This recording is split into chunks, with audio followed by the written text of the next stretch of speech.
Live in the studio once again. I'm your host, Jesse Hall with Space Coast Eats.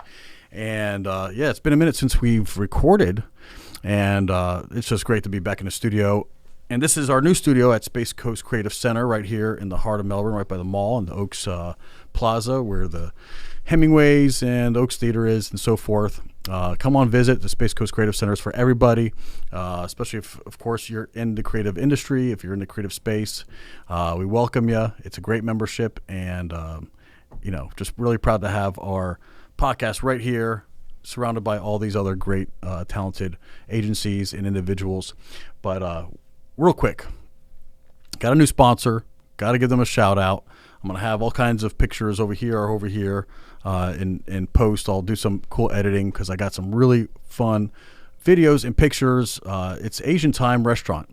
Jimmy, the owner, great guy, class act, has Asian Time.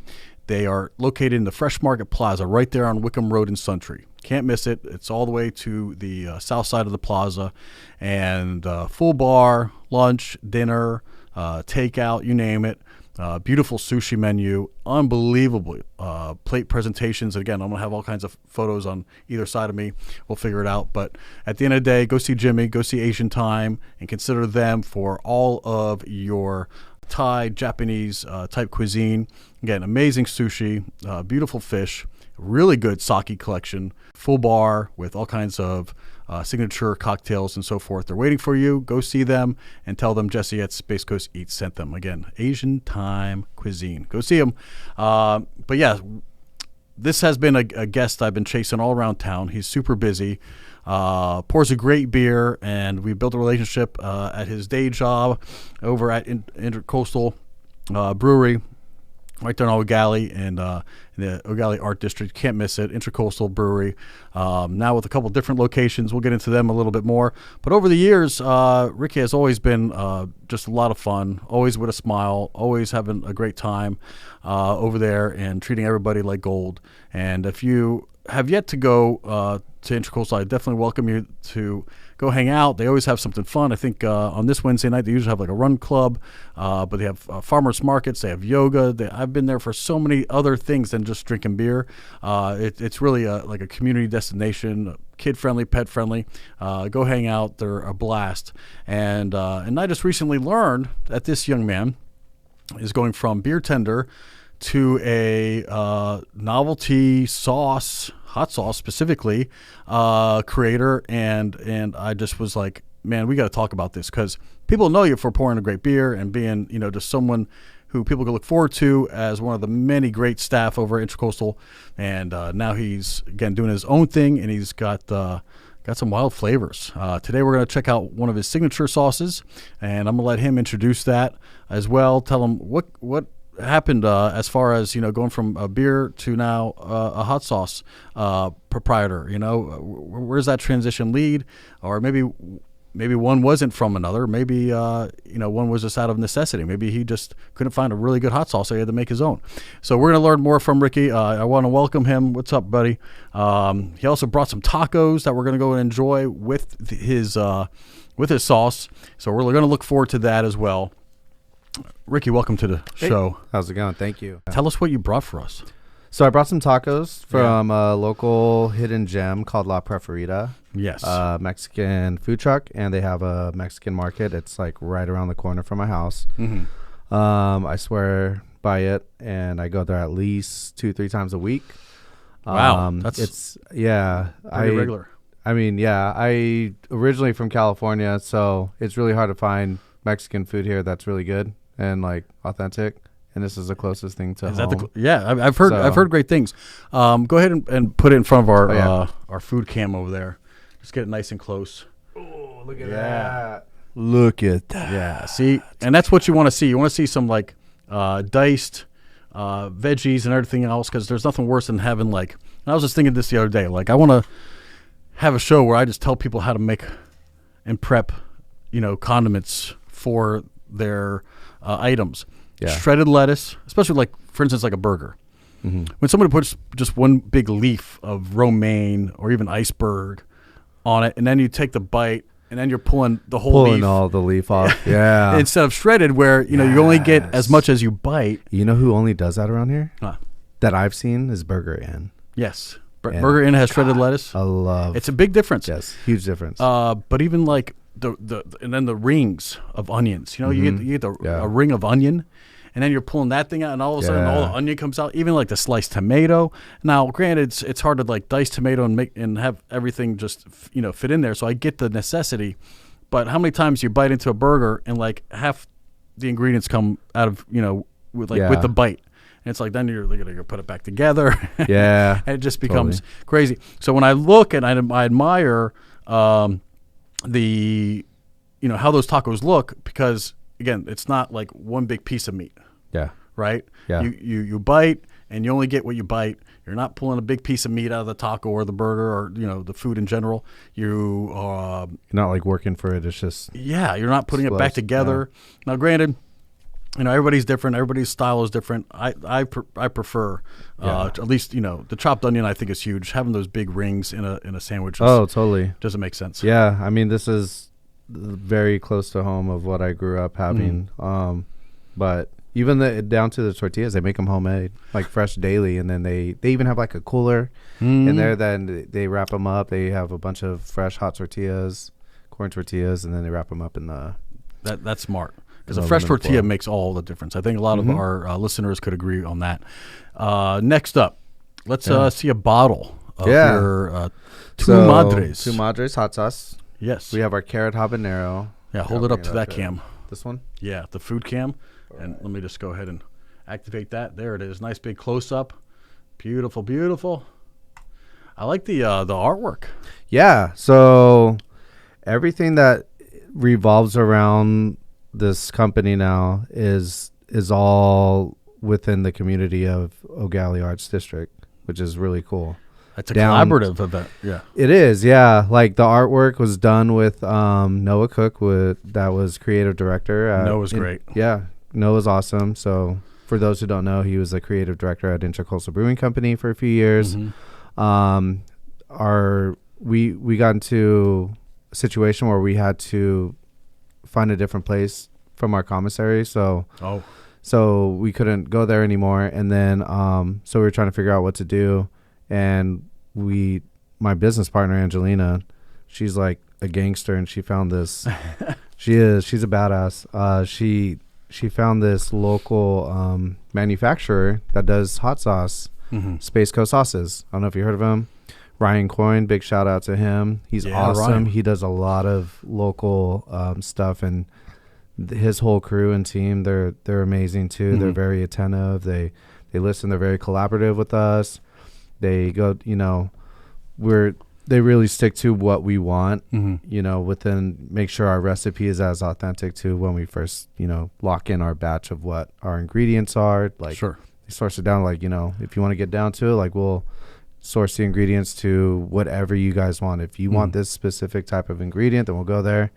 Like, and we did that with this one because he had mashed orange habaneros. That's a big part that sustains the rich orange flavor to it.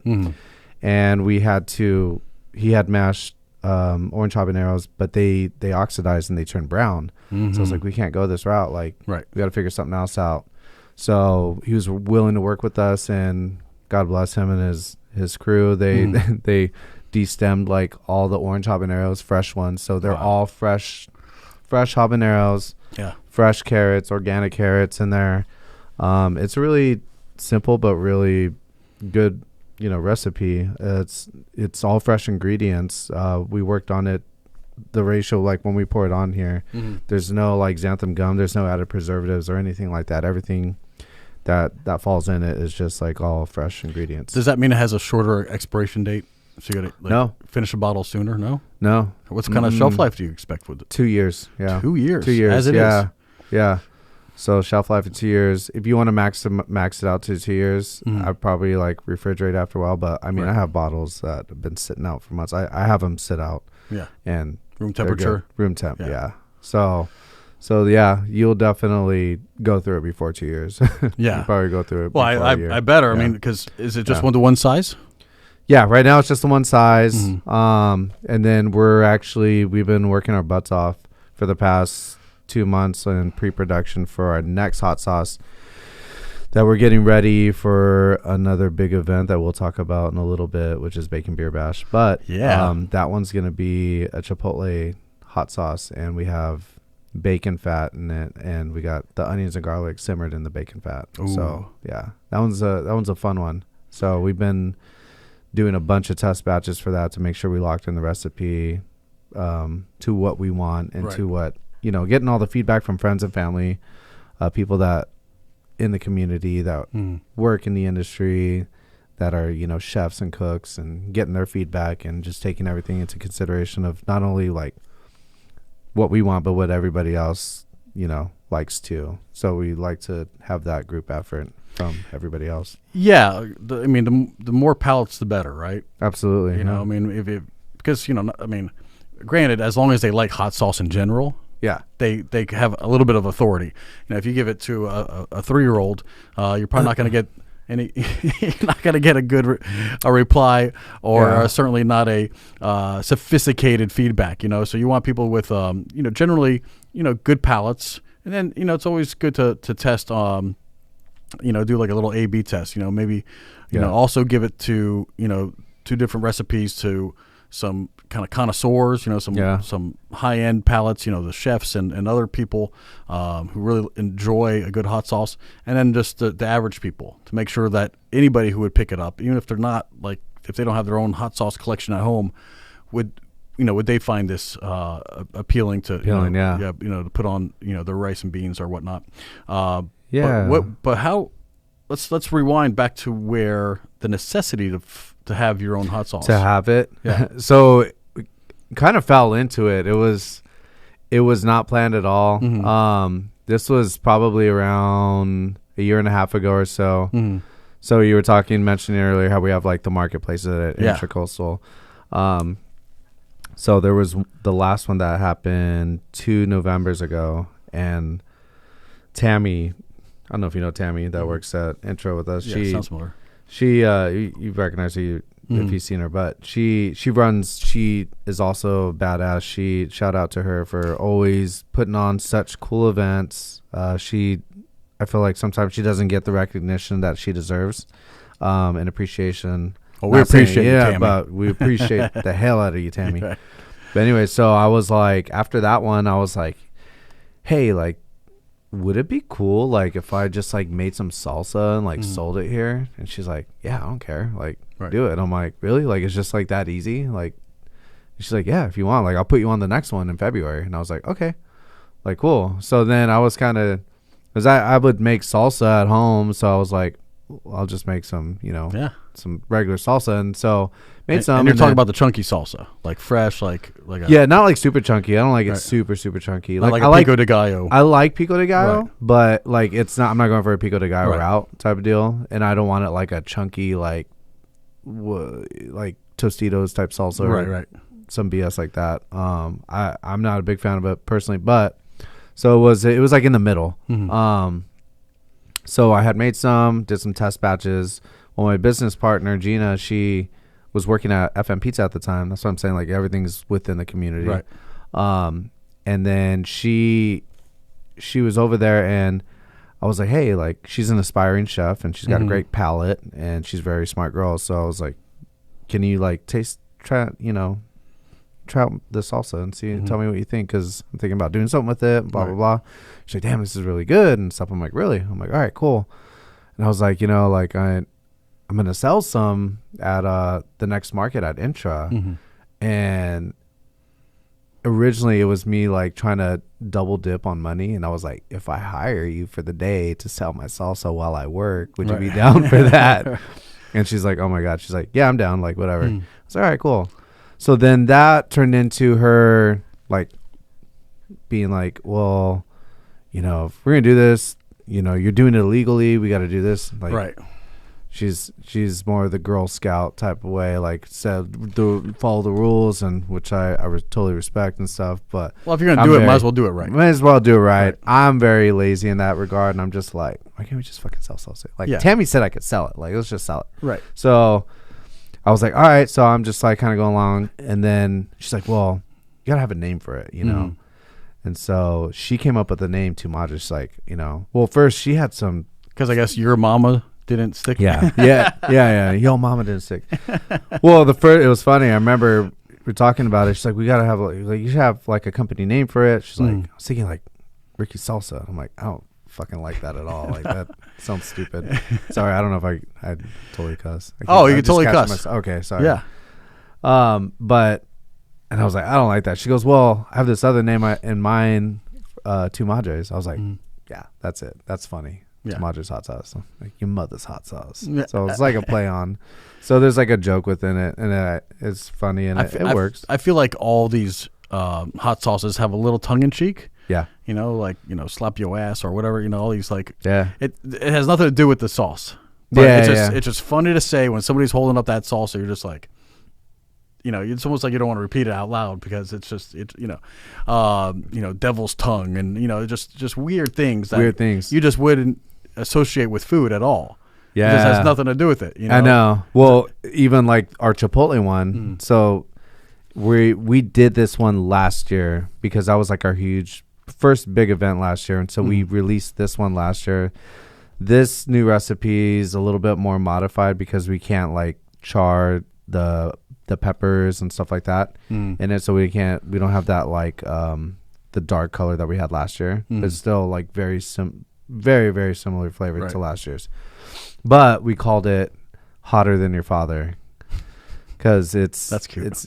So it's because it's for Father's Day weekend, right.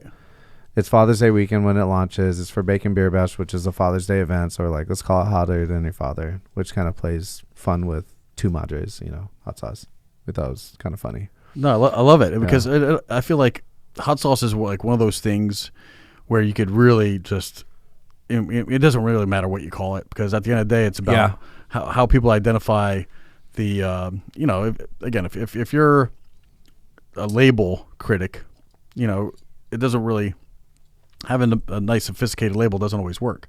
Yeah, it's more of just like having a picture of a volcano and just triple X, death by fire, there's all kinds of like really funny connotations when it comes to how to label food, but hot sauces, I think, get away with the most. Yeah. Now, there are some, like, for instance, spices I see as well, especially some rubs. So, again, a little tongue in cheek. Yeah. And so there's some allowance to, really get, creative with not only the packaging, but the name of it, and even it has nothing to do with the flavor. Yeah. Because carrot habanero on a label isn't as, I think, maybe as catchy or marketable totally as not Two at Madres. all. Yeah, no, it's not. And, I don't know why we just like, carrot habanero hot sauce. I don't even think it can't cross our minds that we should have like a name for it. Right.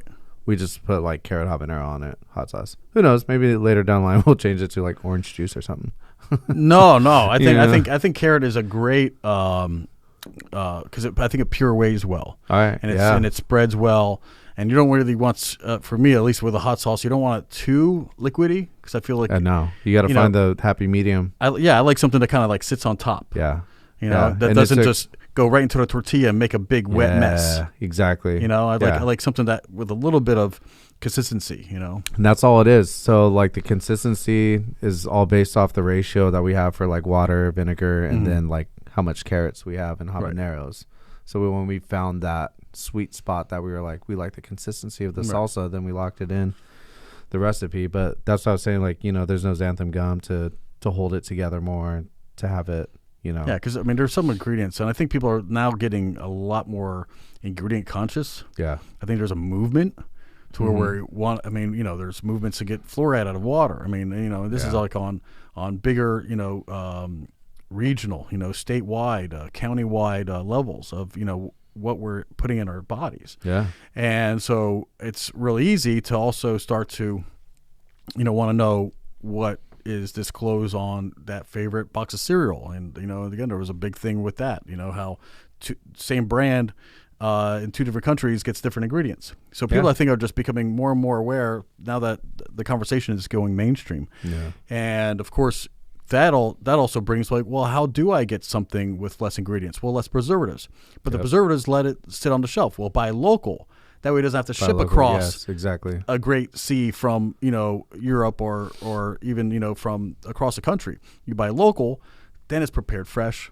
They don't have to, they're not preparing it to sit on a shelf for 12 months. Yeah. Before it sells. They're not looking to stock boxes and boxes and warehouses full of this product so that it just, so it doesn't spoil until you as a consumer finally buys it. So when you buy fresh, you buy local, it's prepared fresh. It doesn't have to have a 12-month shelf life. It could just, if it spoils in 90 days, that's okay. Yeah. If it spoils, because right now, I don't know about you, but when I see an apple that doesn't age, and it's been in my fridge for 6 months. I think we've all been there. Sketch. How is this not? I remember apples got brown, and it got spots and things like that. I think the only thing that now matures in my kitchen is like a banana.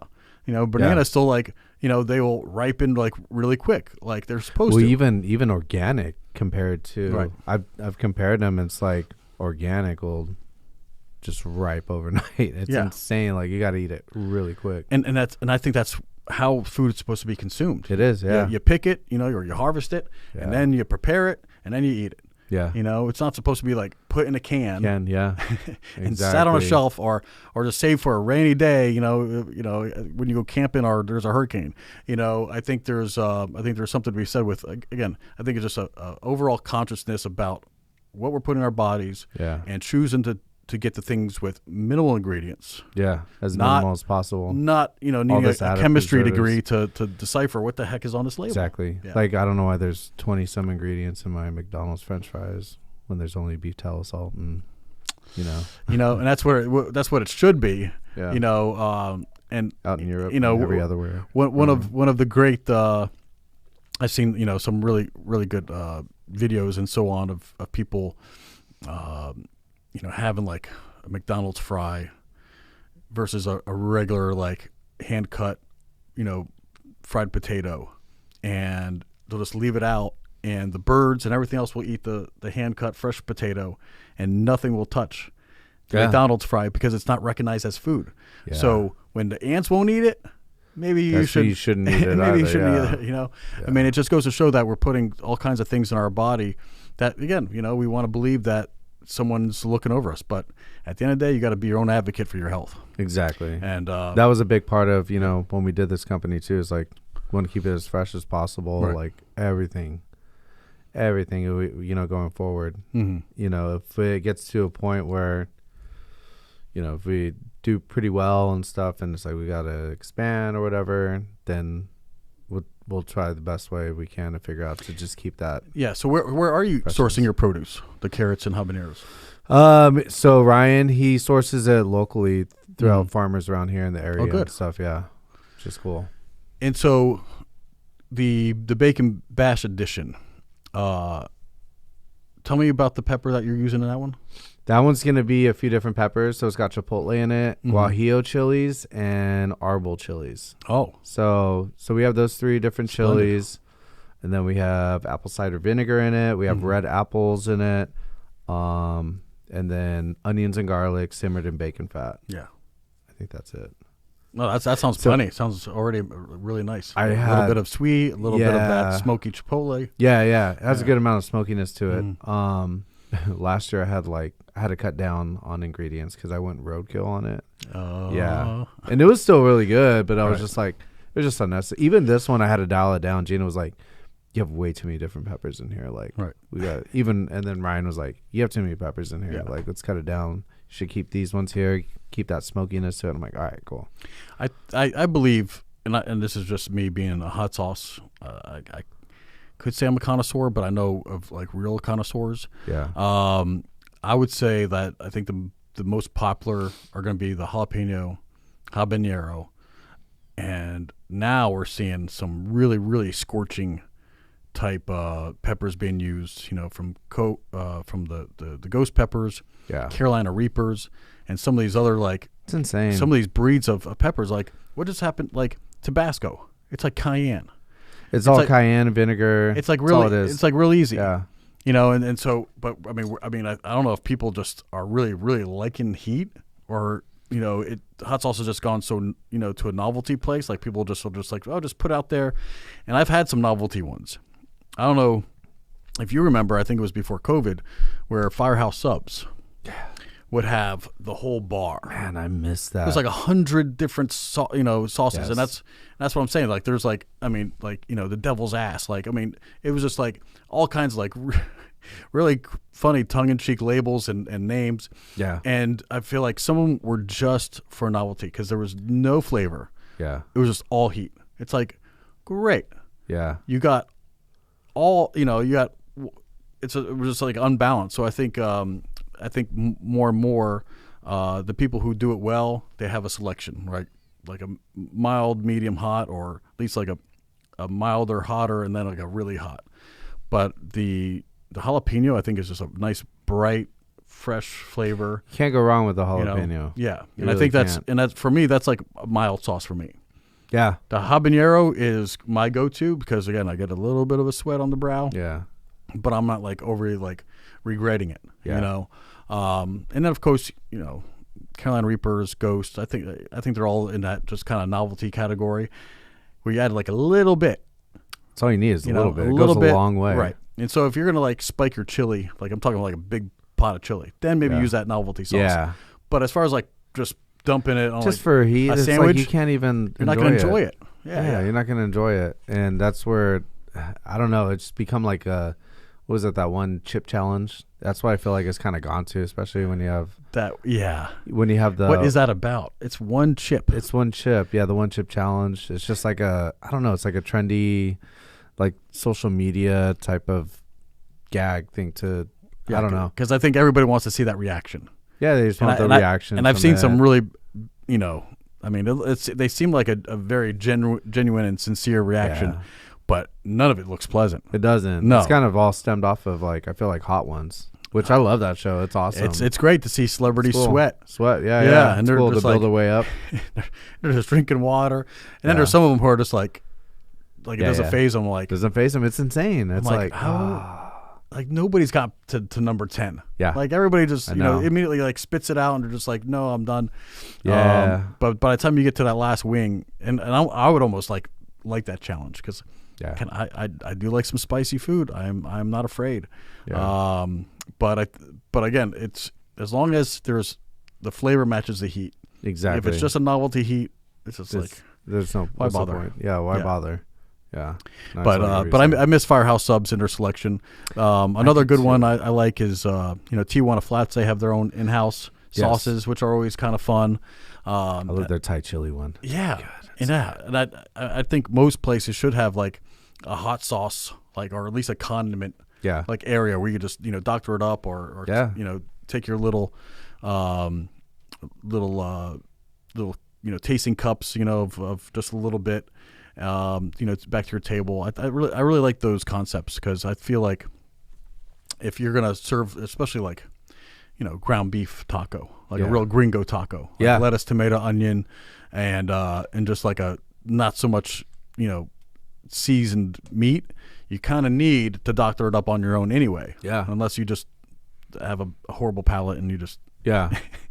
you don't need any flavor in your life, but I like multiple. I'd like to have multiple options, selections, and options. Yeah. It's funny because like when I first moved out here, I would go to Tijuana Flats a lot, and that Thai chili one, it's really good on the like the tacos for whatever reason. Like you wouldn't think it would go well together, but it does. And then, you could put. I mean, a little. Even if it's a Thai, which is Asian, and on something that's more Latin based, again, two different worlds, profiles of flavor, cultures, and stuff. But listen, India has a really good spices. They do. Yes, I love Indian food. So Thai, Southeast Asia, really good spices. Latin America. So I think there's a lot of cultures, and it's just funny how they'll take a similar ingredient like a chili pepper.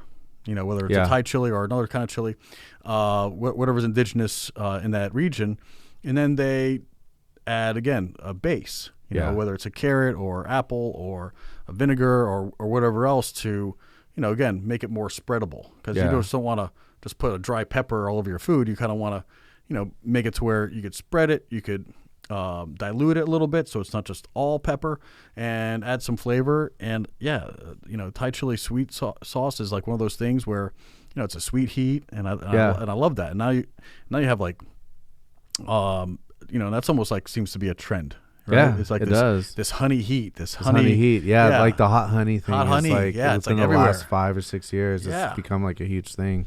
Yeah. So would you agree that people are being a little bit more experimental when it comes to heat?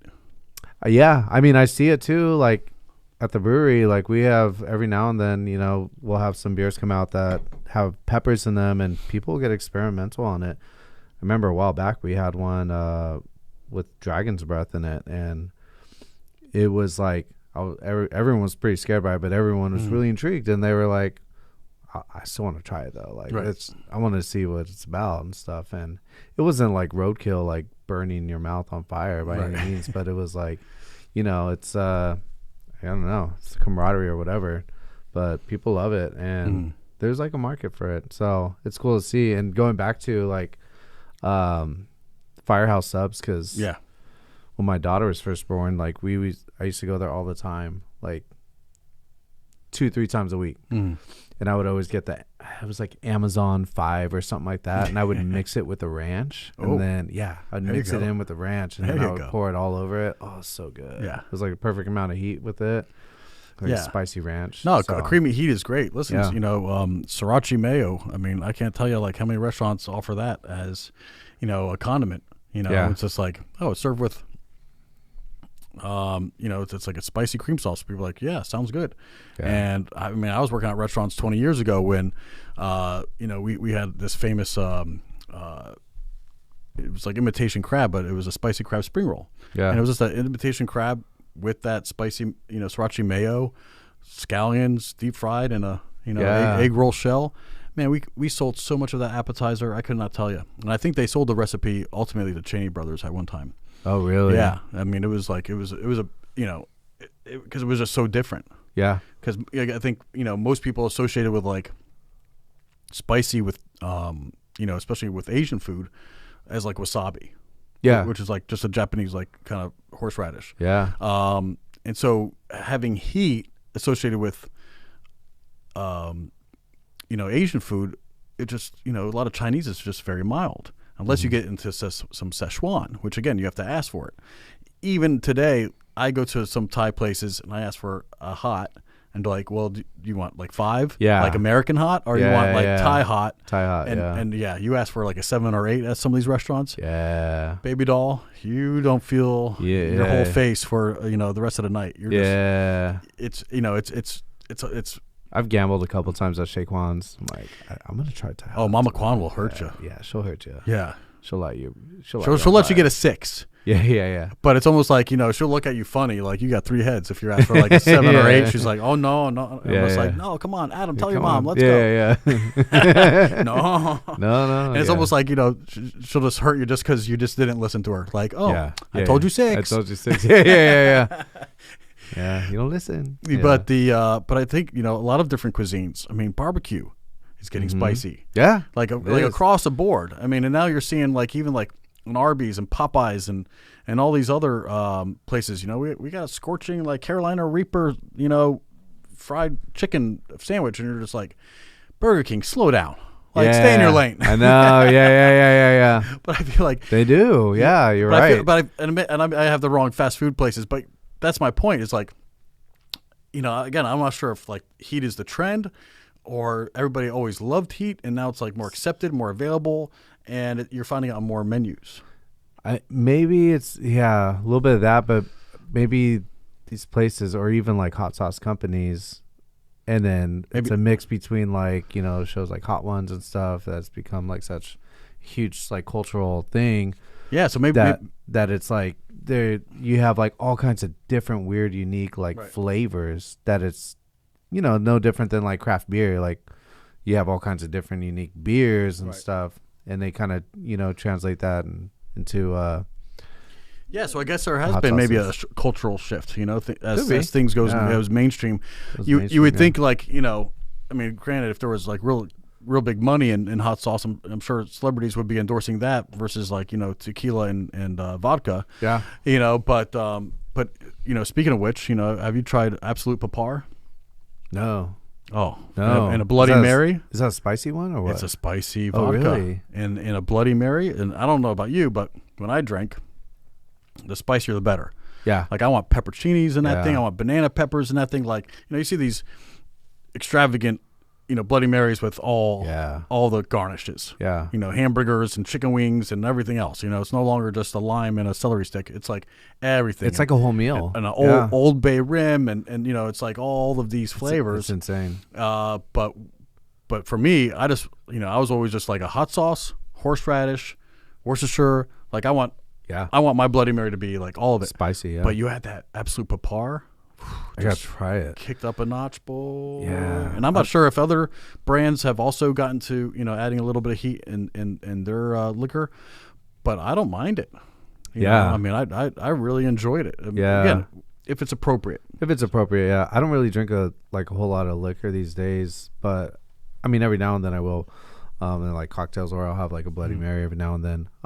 Usually I'm pretty basic, just have like a Sunny D seltzer. There you go. You know what I mean? Got salty fucks. Everyone knows that. Well, I haven't seen a Arizona hard tea.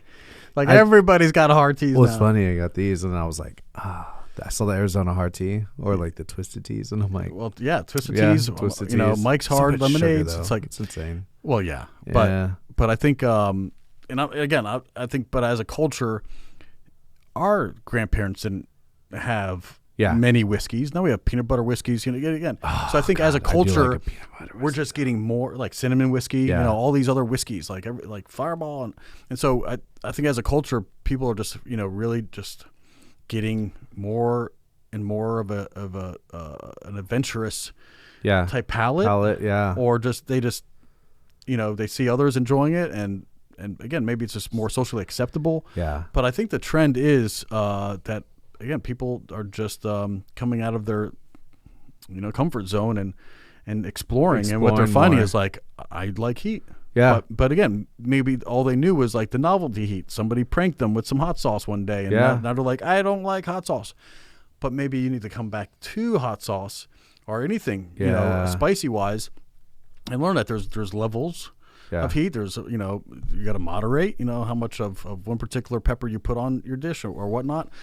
But I think the overall shift is to just explore in general. It is. Yeah. A perfect example of that, like we just came out with a pepper beer that we do every single Cinco de Mayo, 7 peppers one. I remember that one. Yeah. It's like one of my favorite beers that we do every year because it's so like it's just like pretty like chill and like it's a sipping beer. It's a sipping beer. You don't want to chug it because you don't want to chug it. You feel it all the way in your throat. Yeah, you'll get heat and stuff. And but I use it also as like a marinade when I make steaks or like. There you go. Say less. That sounds amazing. But so Maggie, Maggie. Maggie's great. Yeah, Maggie's awesome, and she doesn't do spice well, but she was like, actually, she goes, it's weird because I actually like it this year because every year she's like, way too spicy. I don't like it, blah, blah. Right. She's like, it's weird because it tastes spicier this year, but I like it. Right. So she's like, I don't know if I just like spice now or what, but like,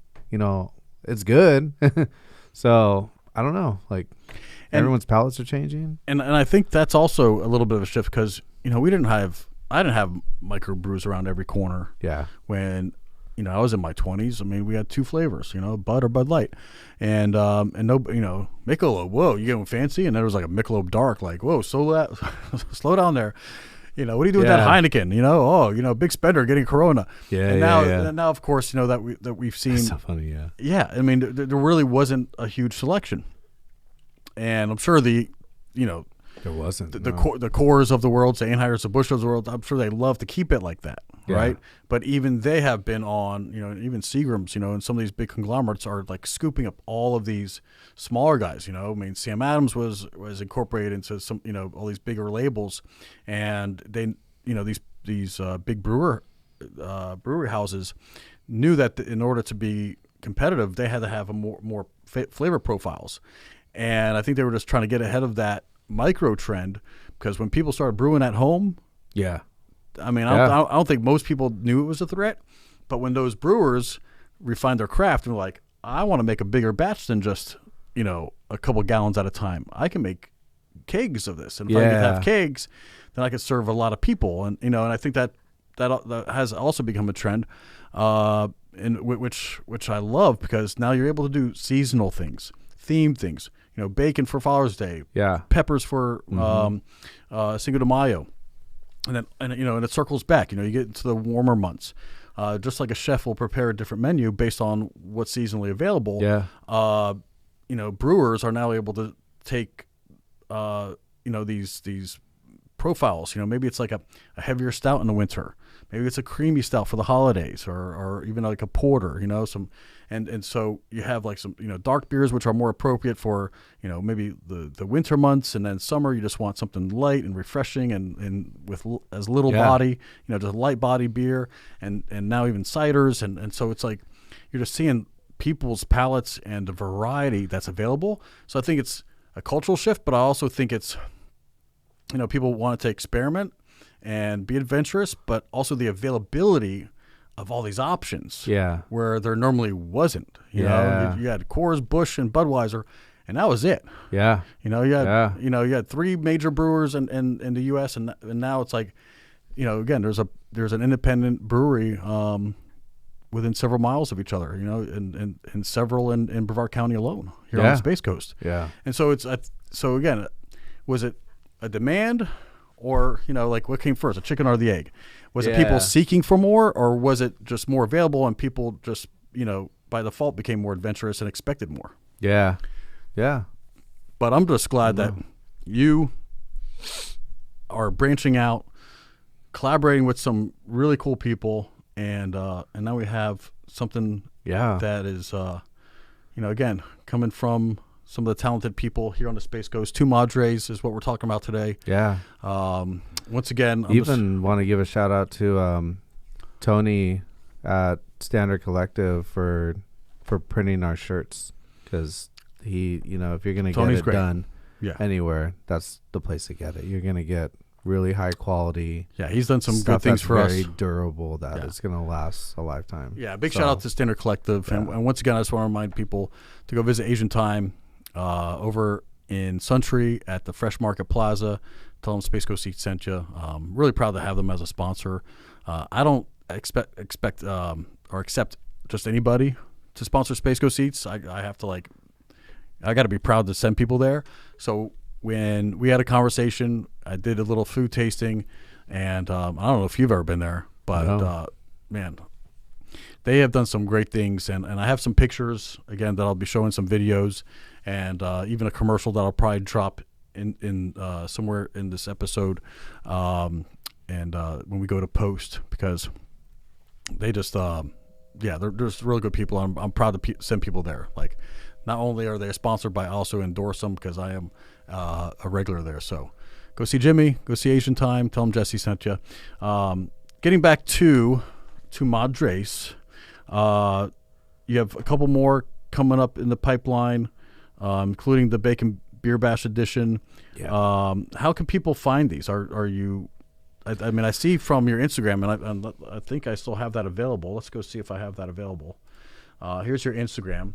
And I see you with holding things up in front of different stores. I think you're now being offered in a couple of. I think you're offered in a couple stores in EGAD, right? Yeah. So in EGAD specifically, we're at Thrive Local, which is awesome. Yeah, good people. Really good people there. And then we're also at Pineapples. So big shout out to Austin for getting us in there. Really do appreciate it. Love that guy. Yeah, you guys produced a nice little production there. I did a little promo video for it. That was fun. So it's been doing well over there. I love that. I love everybody over there. That whole crew is awesome.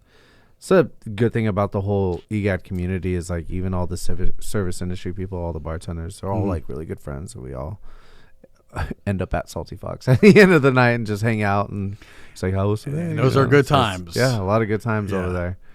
But so we're over there specifically in EGAD right now, and then we're in Melbourne Beach Market in Mel Beach. Great people. So that's awesome over there. The Jungle Organic.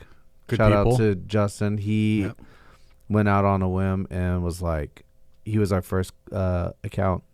So he was like, yeah, he's like, come by, bring a case, I'll buy one. Like, try it out. So big shout out. So what is to a minimum if somebody wants to carry your brand of hot sauces? You sell by the case? A case of 12, yeah. Case of 12, okay. Yeah. That's So that's a good 12. minimum purchase. Yeah. Case of 12. Just try it out. And what's your See how it does. MSRP if somebody's looking to purchase a bottle?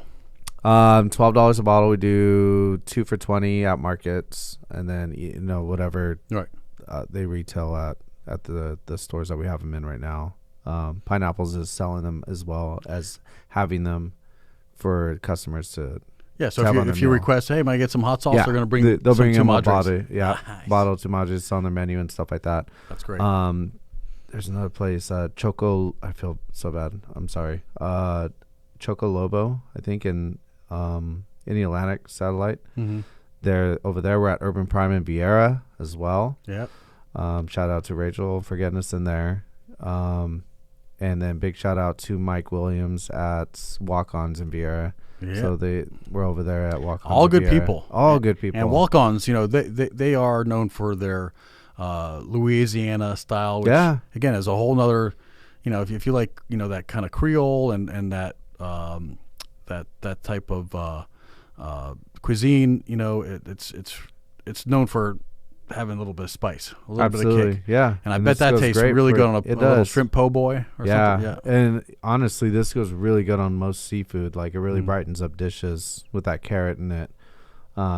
So yeah, it's over there, and then we have it at Forgotten Block Butcher Shop in Vieira. If you haven't been there, check it out. It's Forgotten amazing. Block? Forgotten Block. Oh. Alejandra and Josh. You're giving me some ideas for maybe some next guests. Yes. Yeah. Check them out. They're awesome. And then Direct Seafood as well in EGAD. So I think I got them all. I think those are all that we have so far that are realtors at retailers that are selling them right now.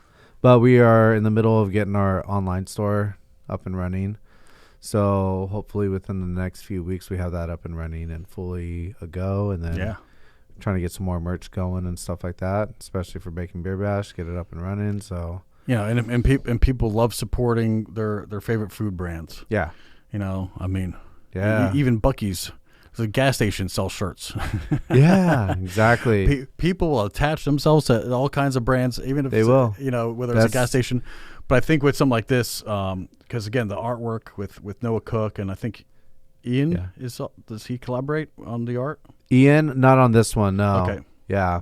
But big shout out to Ian. But he's in the loop too, right? What's that? Does he does he have not on this? No, he's helping me out on my movie.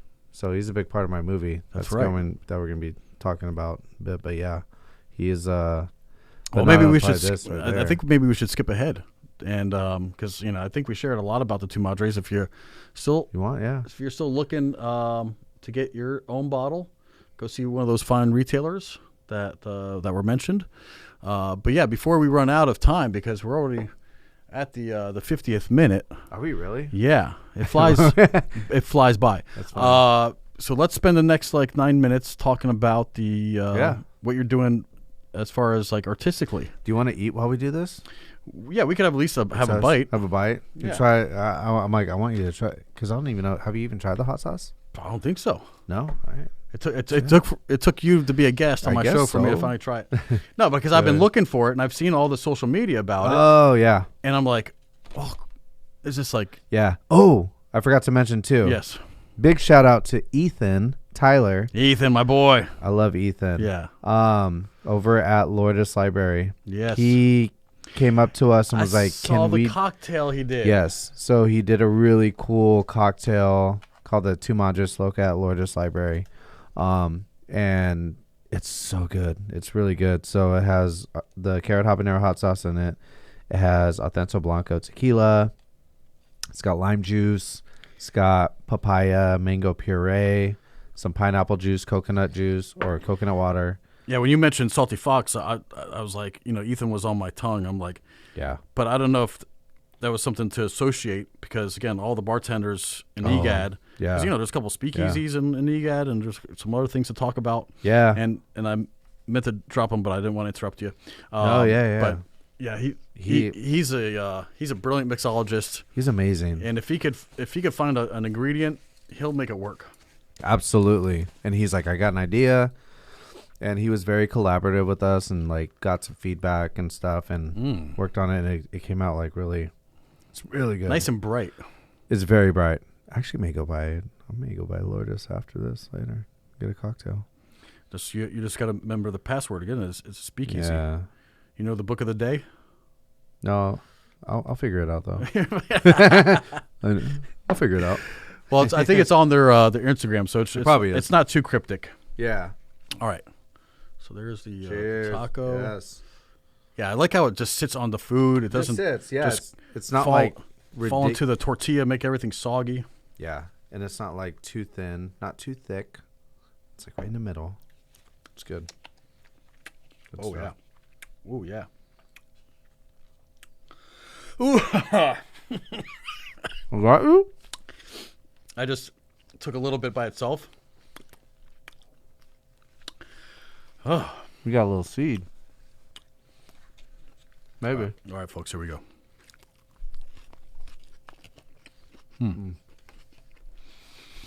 Oh, good taco. Such a good taco. 2 Madres. And I tried it. This is... I can see how the flavor profile just go anywhere. Yeah. I can put this on and rice and beans, peanut butter and jelly sandwich. Like it. Yeah, first. Go really nice in a cocktail. Yes. Eggs in the morning. Breakfast. Yeah. Breakfast. Huevos ranchados. Mm-hmm. Oh, hell yeah.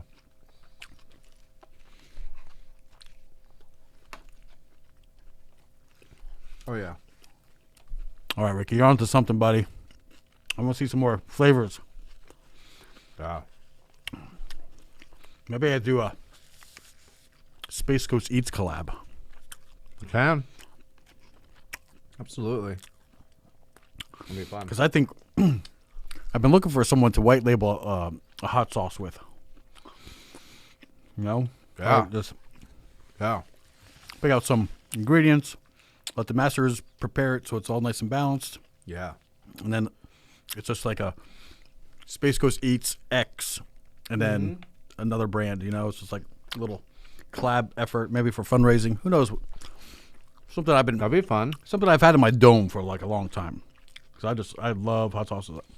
That'd be really cool. I have to have like 5 in my possession at my house at any good time. Like I have to have a few to choose from. Wow. You know, whether it's like the staples, like, dude, I don't, you know, I think I should just little anecdotal story. Yeah. Over the years on this podcast, but I named my puppy Cholula after my favorite hot sauce. Cholula. No way. I miss her. She was a most adorable little. I mean, she was like a little mix, but primarily Chihuahua. So I had a little Mexican girl named after my favorite Mexican sauce. And I put Cholula. I mean, that was like my ketchup for years. Oh yeah. I mean, because it's mild. Bomb. It's mild enough. Yeah. And now they have like Cholula, like garlic and another lime, and like like even they're branching out. And they, And I love they packaging with that that wooden screw top, bottle top, and just really good. Because if it was a boy, I was gonna name it Tapatio after another Mexican, hot sauce. Oh yeah. And I was gonna call him like Tappy Tap or something, One of my favorites too. But yeah, so Cholula, Chocho, I miss you. What a good girl. And people like Cholula. I'm like, yeah, hot sauce. Come on, man. Like you named your dog after hot sauce. I'm like, yes, because I love hot sauce. Yes. That's awesome. I love that.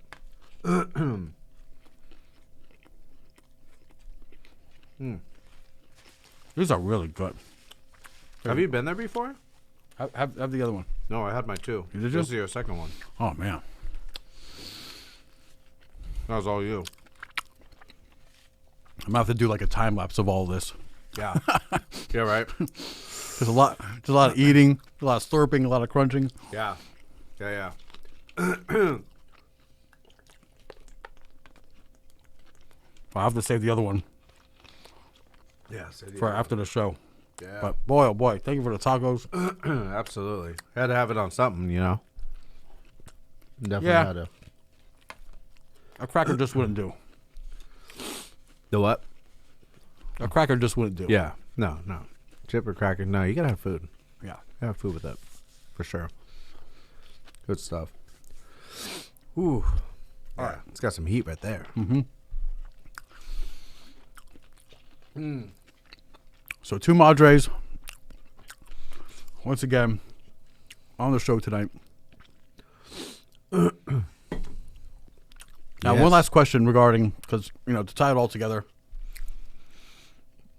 Of course, people could find us at Intercoastal.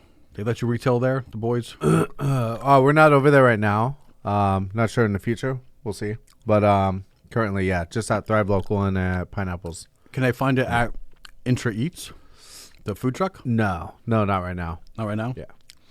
So, yeah, just those places I had mentioned. And if you come out to the markets, we'll be out there as well. For sure. Because I feel like there should be some 2 Madres behind the bar. If you talk to, your beer tender, like, hey, man, you got any of that good? Yeah. Like a little wink and a nod, and they may go, here you go, brother. I'll hook you up. Yeah. With a little wink and a nod, little inside. Yeah. So your production company, you're doing all kinds of fun things. You got the formal education from Full Sail. Yes. And now you have a project underway. Why don't you help us understand what's going on? Yeah. You want to talk about the project or just go from the beginning or? Yeah, because we're kind of running out of time. Yeah. So, I went to Full Sail, graduated last November, did some short films along the way as part of the curriculum. And then now I'm in the middle of doing my first full-length feature, which is going to be like a found footage horror movie. What? Yeah. And like a Blair Witch Project? In a sense, yeah. It's got like paranormal aspects to it. It's got like psychological horror to it. Yeah. So it's going to be fun. Is it shot on location or like in like a sound stage or like? No, it's going to be on location. Really? It's all going to be local. It's going to be here. It's going to be all around. It's going to be my house. We're going to be filming in EGAD. Got to talk to a few people. I talked to Becca from Traditionals throughout the idea of filming a scene over at Traditionals. And thank you, Becca, for my haircut. I just saw yesterday. Oh, really? Nice. Yeah, big shout out to Rob and Becca. They're awesome. Love Traditionals. That was like probably like the number one one of the off-site locations that we wanted to film at. Mm-hmm. And then probably do a scene at Salty, be filming at my house. But, I mean, the inspiration behind it kind of came from off of I was coming across on Instagram like these reels of people watching Tubi movies. Have you seen like Tubi's like on the rise. It's like such a huge culture shift like going on. Yeah, that's a Roku channel, right? It's not I don't think it's a Roku channel. It might be, but it's like a streaming platform, but it's all free. It's like free base, and it's basically YouTube for filmmakers. So they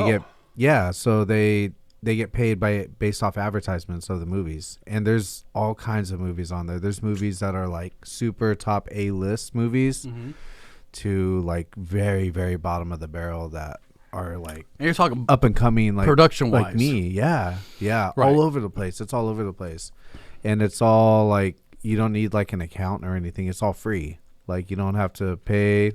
The only thing is like throughout the movies that are playing is that all these advertisements come up. That's how like the filmmakers or the studios, they get their money and stuff like that. So the more popular your movie is, the more advertisements there are in between the movies and stuff like that.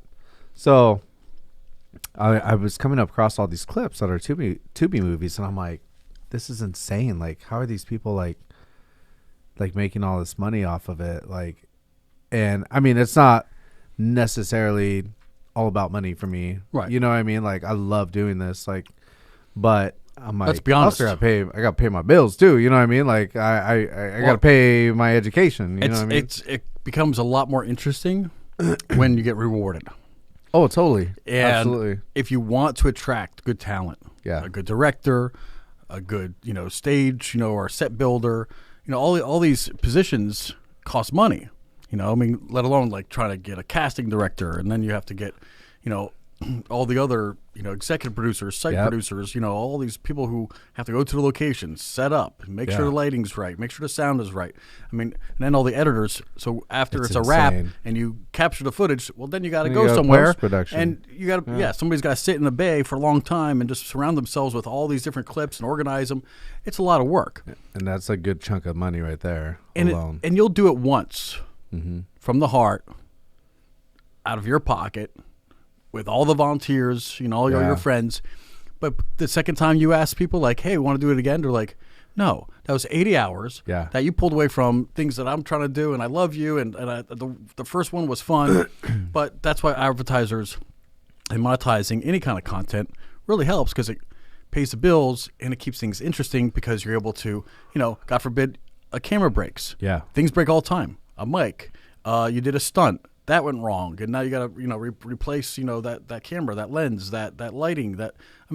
Just if you think about all the production that goes into a production, rather, on all that work and all that equipment, it's not cheap. Yeah, especially if you want like a competitively really good, robust production. That high level production. Otherwise, we'll just film on our phones, and then and that's going to be cinema for the rest of your life if nobody buys any movie tickets. Exactly.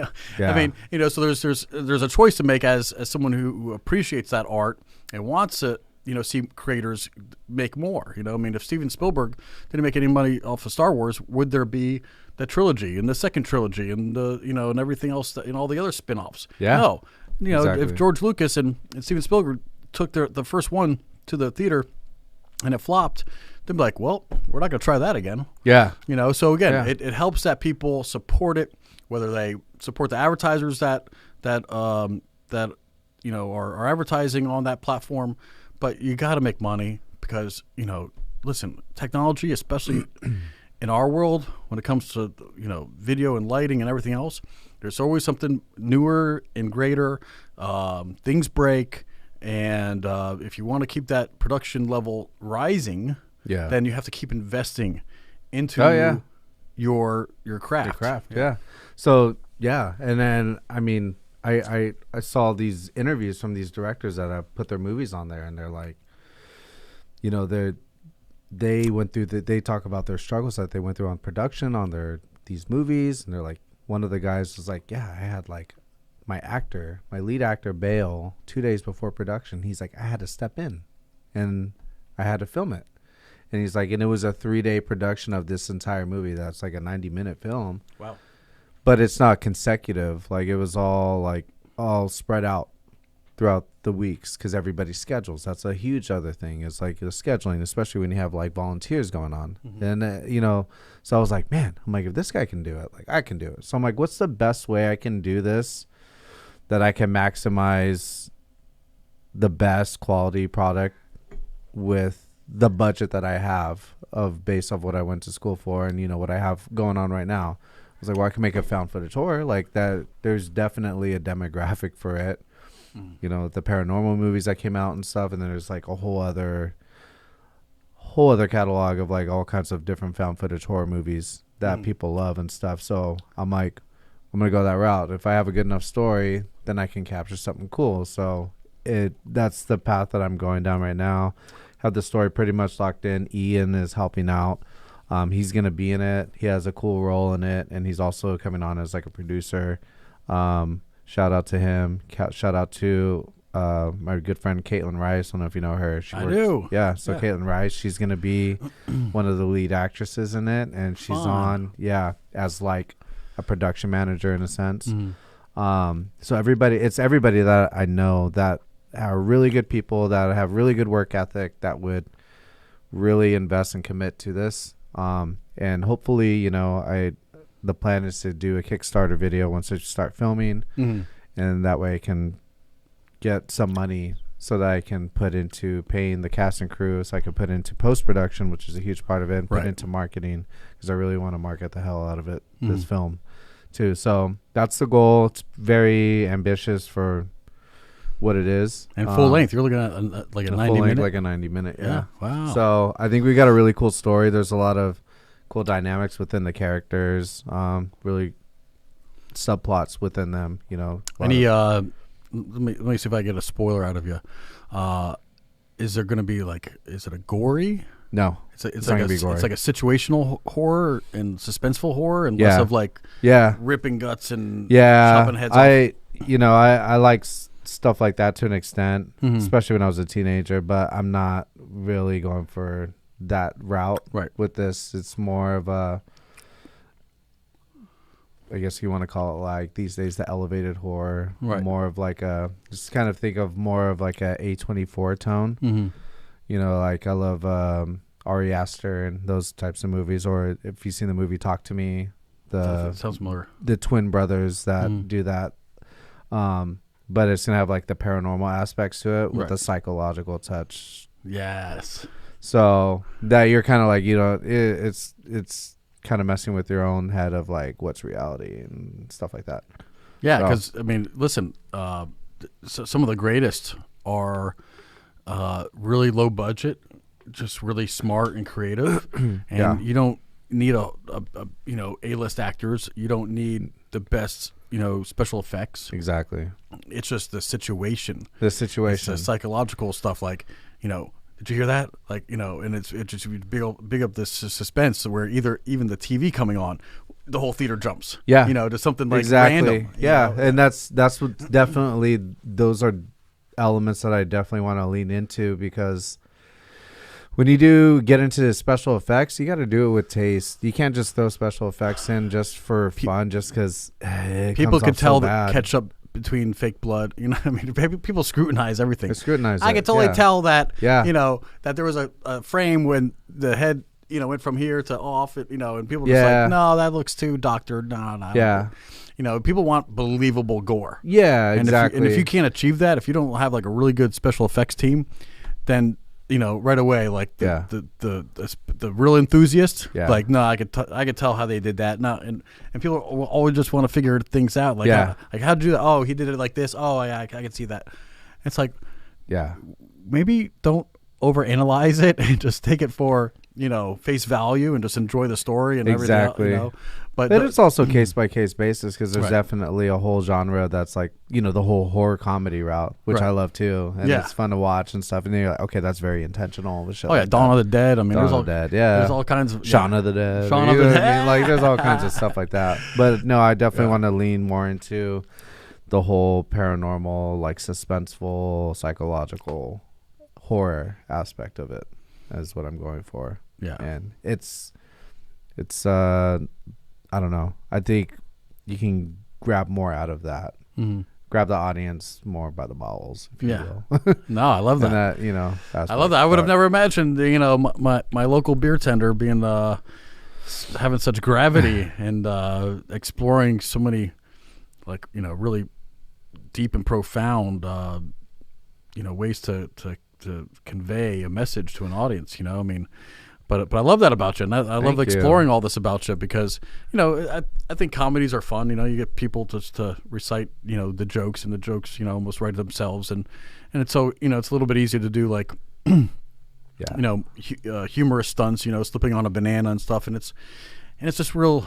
I think it's just lowbrow. Toilet humor. I mean, I can't tell you how many things where somebody farts and everybody just laughs, and it's like, guys, that's like 3-year-old. Yeah, like it's still really funny though. It's great. It's hilarious. I still laugh at it. And I love and I'm really looking forward to Happy Gilmore too. Yeah. I don't think it's gonna hit as hard. No, probably not. But they're but at least it's something to look forward to. This summer. I don't see a whole lot of other like big. You know what looks really good? Huh. It's with Paul Rudd and Tim Robinson. It's coming out Friday. It's called Friendships. Those are great actors. Yeah. So it comes off like a indie comedy, but the trailers for it, if you watch the trailers, it's pretty funny because it comes off like a horror film trailer. Really? But it's a comedy. And it's like, I don't know if you have time to like throw it on here to people watch. Well, maybe some you throw it on there. Yeah. It's pretty funny. Yeah. In post, I'll maybe add that. Yeah. But maybe I'll just hide my window. Yeah. And play it. But yeah, you definitely got to check it out. I want to check that out. But that's where I'm going with that. I mean, I've always loved film, so. And I think the one other anticipated blockbuster is Mission Impossible coming out. I think tonight or tomorrow. You know what? I think it's tonight or tomorrow. That one's also coming out. Yeah. Tonight or tomorrow. But I need to catch up because I didn't watch the last one. The first part of the Reckoning one. And I don't think I watched the one before that. So I got to catch up. Yeah, it sounds like you got some homework. Yeah, I got some homework. Go watch your MI1, MI2. I was in school for like 2.5 years. So I was like, it's funny. There was so many shows that I had to catch up on and movies just from being in school. And now it's your job. Now it's part of my job. You gotta study what's out there, right? I mean, you gotta exactly. If you gotta keep up with all the new techniques and it's funny, like, you know, if you looking back through the years, because I've always kind of been like a media buff. I mean, hello. Yeah, so I mean, look at this room. So I always analyze a lot of, you know, again, the production, you know, how they do the lighting, how they capture the frame of where they're at, and how they follow with the camera, and is it like an elevated, you know, type, you know, panning down, or is it rising from, you know, take footsteps and they gradually like pan up towards, you know. And so I look at all these different cinematic elements in just about everything, and you start to see like some of the trends, especially when CGI first came out, and you were like, okay, that's ultimately like not real. But it almost looks real, and that's pretty cool.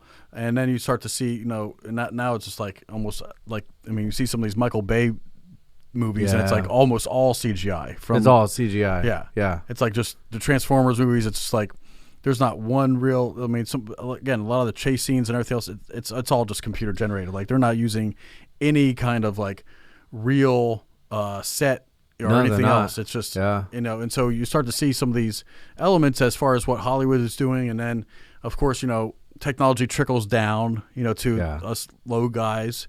And sometimes we're able to mimic, you know, it's not great because, again, I don't have a huge production budget, you know, so it's usually like, you know, one or two of us trying to figure things out and how to mimic some of these elements. Yeah. But at that same time, I feel like horror allows, that's like one of those genres where it still allows you to have minimal elements. It could be just a really small cast. It could be just like, I mean, I've seen some really good movies, like especially like some of these like deep water, or not deep water, but like, you know, where like these scuba divers are abandoned, and they're just and it's just like it could be like a large pool, and just like this actor just waiting, you know, and just like, please, someone come help me. And it's like, you know, they're surviving on a raft or something. I mean, you could really convey like a lot of like suspense and drama. Yeah. With not a huge budget. With not a huge budget at all. You could get away with having a really good story,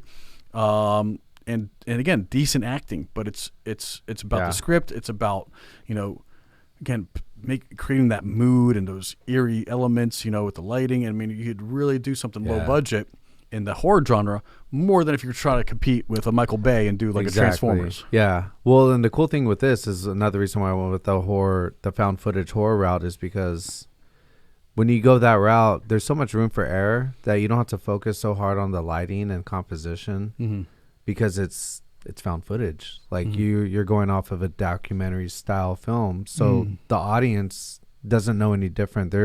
If they start to see stuff that looks too good, then they're going to question it of like, well, I thought this was all found footage horror. It's like, why is the lighting so damn good? Right. You know what I mean? Like stuff like that I can get away with, and it also saves a lot of time in production.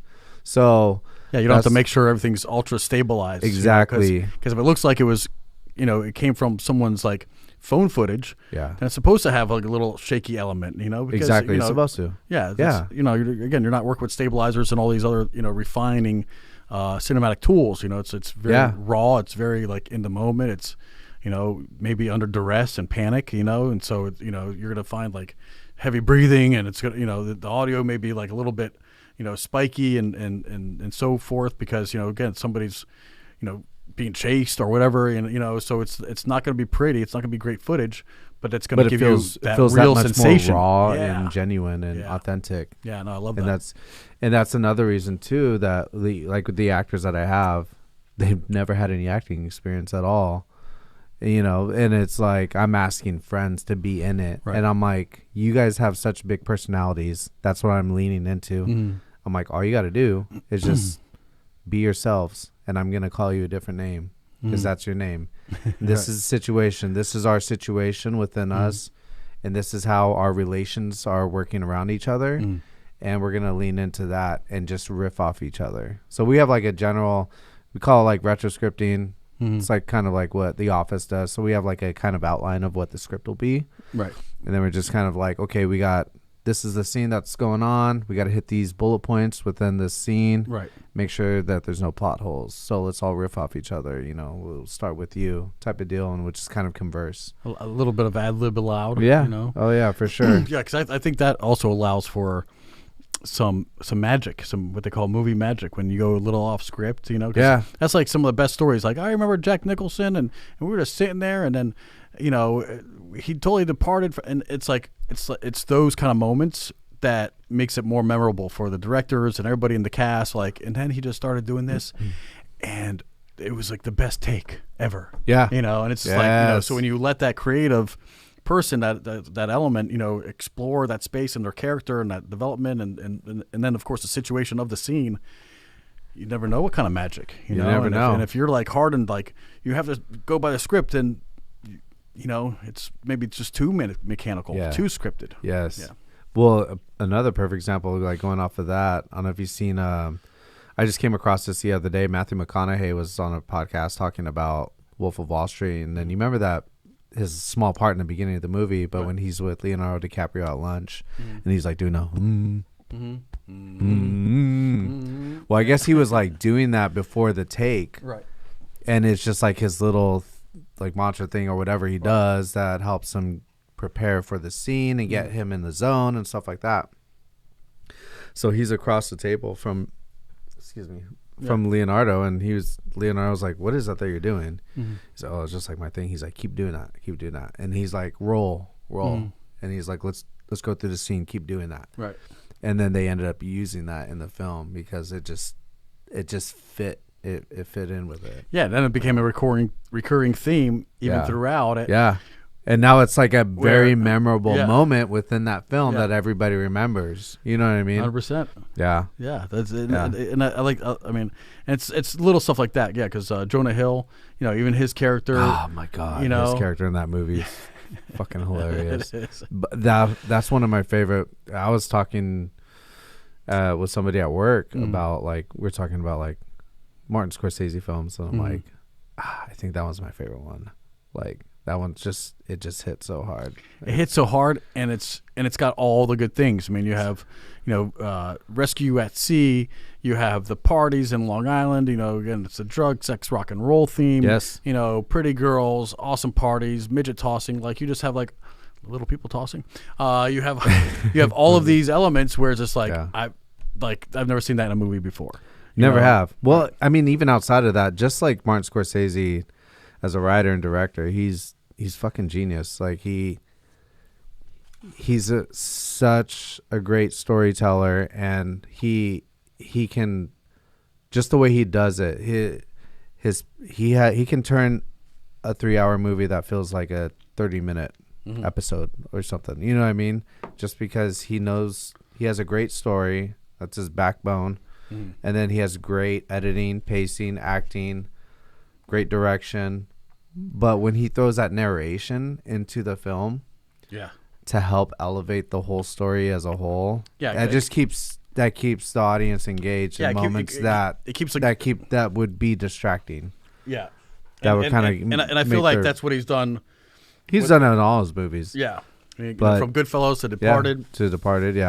You see The Irishman? I don't think that was. I did. It wasn't my favorite. No, but it was good. Yeah, it was good. It wasn't my favorite though. I did not like. What was that movie? Did he do it? The other Leonardo DiCaprio one. That came out a couple years ago with the Native American girl. Oh, I forgot what it was called. I saw it. I wasn't a big fan of that one at all. Was that the one? It was called. Like in the wilderness? No. What movie was that one called? Where, It like, was wrestles a like- bear. I want to feel like it was like, say it was like during the Prohibition or something. No. It's like at the tip of my tongue. Why is my mind drawing blank? I'm gonna look it up. Hold up. It's late in the day in your defense. It is, but I feel like I should know this. It is. Reverence. That was the one I was thinking of. Oh, Reverence. Yeah. That was a great one. Yes. Oh my gosh, Leonardo DiCaprio, you're like in a million movies. Let me see. I'm gonna look up Martin Scorsese.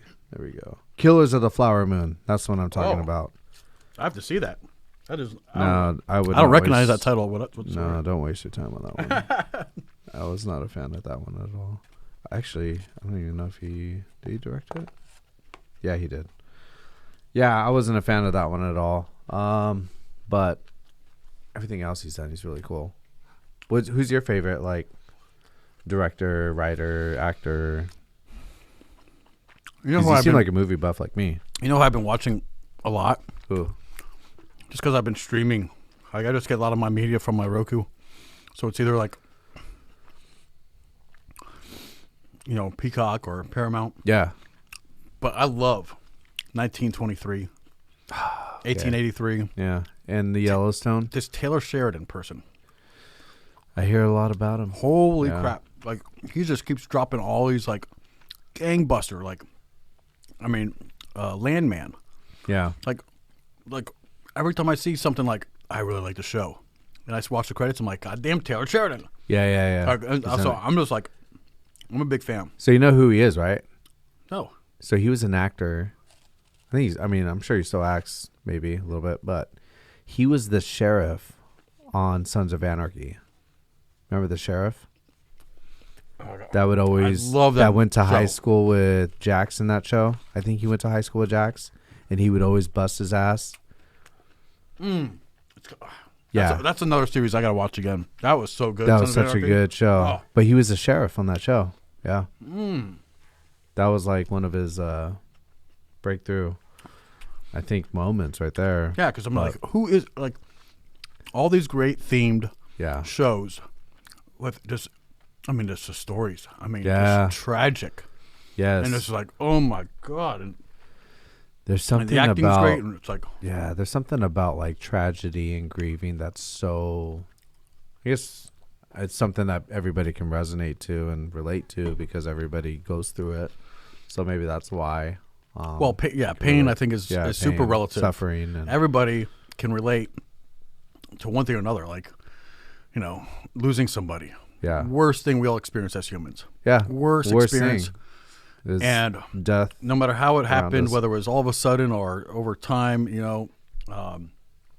and so when you convey that on a movie, because we all do it right. internalize that, mixed with our own grief, and now you're so into this character that you just watched for an hour, falling in love with them as a character, like, oh my gosh, so playful as a kid, and then they grow old, and it's like, oh God, he's gone. So attached by them. He's gone. Like, he can't die now. And so people will go through all of those stages of grief. Yeah.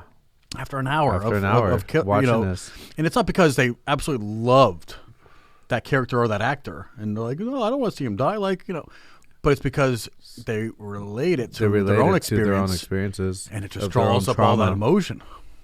Yeah. And if you can do that, if you can tell a story that will help somebody, like, remember those pain points, and draw up that built up, because we push pain down, a lot of us. Totally. But if you just have that like magical like key to unlock that stuff and allow people to to feel that again, waterfalls. I know. Oh my God, and I'm a crybaby in the theater. Yeah. Like I me too. I will cry. Me too. Yeah, I'll cry. Yeah, I cried. What was it during Guardians of the Galaxy 3? Dude, what a beautiful, Volume 3. When what a beautiful. I thought Rocket was gonna die. Yeah, I fucking cried, dude. I did. No shame. And I'll say it right now. And by the way, great soundtracks. Oh my God! All those Guardians of the Galaxies, movies, all the movies, great soundtracks. When you can have a great soundtrack, like Deadpool and Wolverine, great soundtrack. I know, I gotta see that. Stranger Things, when it was a Sophia Bush song, like stuff like that. Which, when the hell is that gonna drop? Do you watch Stranger Things? I do. I'm still waiting for the I think Waiting for the trailer at least. we went to like what? There's only been 3 seasons, right? No, there's 2. 4. Is it 4? They're going into the 5th and final. Okay. This is the final season. I mean, they're all like 30 now, but whatever. Just about, damn near. They've already moved on. Yeah. Well, can you believe it? It's been an hour and a half. Has it really? Yeah. Nice. Cool. Yeah, time code says 126. Damn. I know. And before we go, I fucking love that Blink 182. Yeah. Did you really get that sign? Is that Mark real? and Travis, yeah. Well, I had buddies who went on tour with them. They opened What? up. Yeah. Who? Newfound Glory. Okay, we've talked about this. Who do you know in that? Cyrus, the drummer. You know Cyrus? Mhm. Okay. That's right. We talked about him this. and my brother are best buddies. I mean, my brother has all like Newfound Glory gold albums, and platinum albums all over his office. I remember you saying this. Yeah, that's awesome. And so we were backstage. I think I went to one of their Boston shows or south side of Boston, and these guys. I'm hanging out with their roadies and their security. Yeah, and we're just hitting like plastic golf balls. Because that's what Travis and all these punk rockers. They seem like they have a dirtbag image, but I mean Travis had his own bus. Mark had his own everybody has their own bus with their own crew. They have the catering's always like top notch. I mean so they came on and there's a bunch of kids with spiked hair and everything else in the audience. But then they go back to the lap of luxury backstage. And we're just kicking it, and it's just it's really cool to get to. Damn, so you straight up met them and everything? Oh yeah, hung out and stuff. Yeah, so was this back in what, early 2000s, late 90s? I was up in Boston in 01. Okay, so early 2000s. Yeah. Did Tom sign it or no? No. Okay. Just Travis and Mark. But yeah, I mean, I waited for him, but again, I heard he kind of is a hermit when he's. They can be prima donnas, Yeah. They just because again, they're on a 100-city tour. I get it. Like, they got. I mean, I don't get it, but like I can a lot of only them, imagine. Like, yeah. And I think that day he had his family in town. I think he went with his, I don't know, whoever he was dating or his wife at the time, out to dinner, and we were all hanging on the bus, and. Yeah, the 8x10s are just sitting there. I'm like, I think I was holding it, and they're like, "Hey, let me see that thing." That's awesome. Yeah, they're just. I'm a hardcore fan, right? Yeah. Yeah. I mean, shit. I think. I know when you walked in, I was like, "Oh, okay. Yeah. I recognize that band." Yeah. Yeah. So I try to keep all my signed framed art here, and I have my other signed murals. I have all my murals over there. That's awesome. Yeah. The 518 Underground decks and stuff. I see the Punk in the Park down there as well. That's awesome. I just framed that art piece. That's a cool I mean, it's just a regular poster. No, it's cool though. But my girlfriend's a talented framing person. She loves to put things in frames. So she found all of these 8x10 signed. Like, why don't you frame this? I'm like, I don't got that fucking time. I know. So I have a lot of shit that needs to be framed too. I may hire her. Yeah, hire frame my shit. Yeah, she did that big one. That one, and that one for me, and I have a couple more at home that she did for me. That's cool. Yeah, she just likes picking stuff up and just making them good looking. I'm like, thank you. Nice. Yeah, she's great. She's a visual. She went to school for design. She does a lot of the visualizing, merchandising over at Kane's Furniture. Nice. Makes the bedrooms and dining rooms all look cool.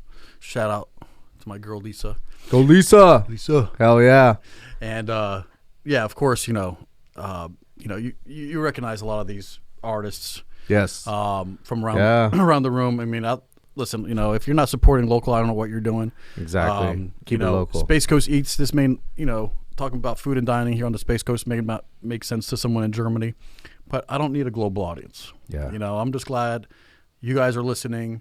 I'm glad people like Ricky come on. And we are able to talk and explore the food and cuisine and dining culture here on the Space Coast. And again, to the sponsors that believe in it, because when we're having these discussions and I create an audience that appreciates what's happening here local in Brevard County, and we get to explore all the talent here in Brevard County, because I feel like there's so much talent here. There is. In fact, on my next episode, And this will be like a little excerpt I think I'll do. I'll go ahead and segment this out. But next episode, I think it's going to be the first week of June.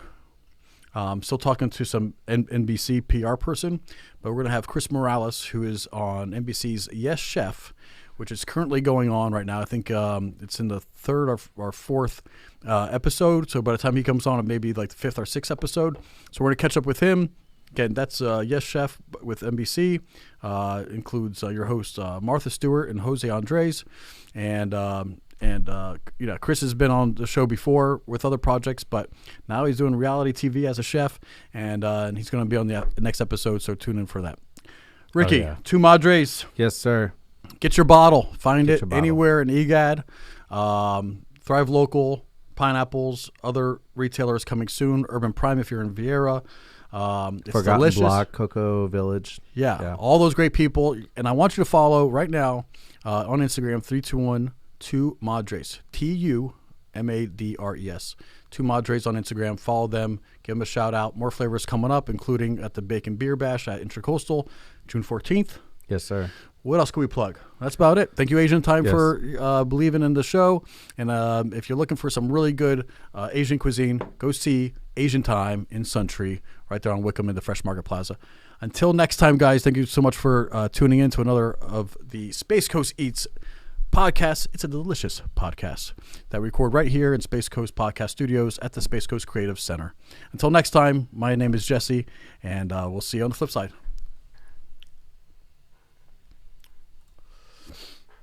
Fade to black.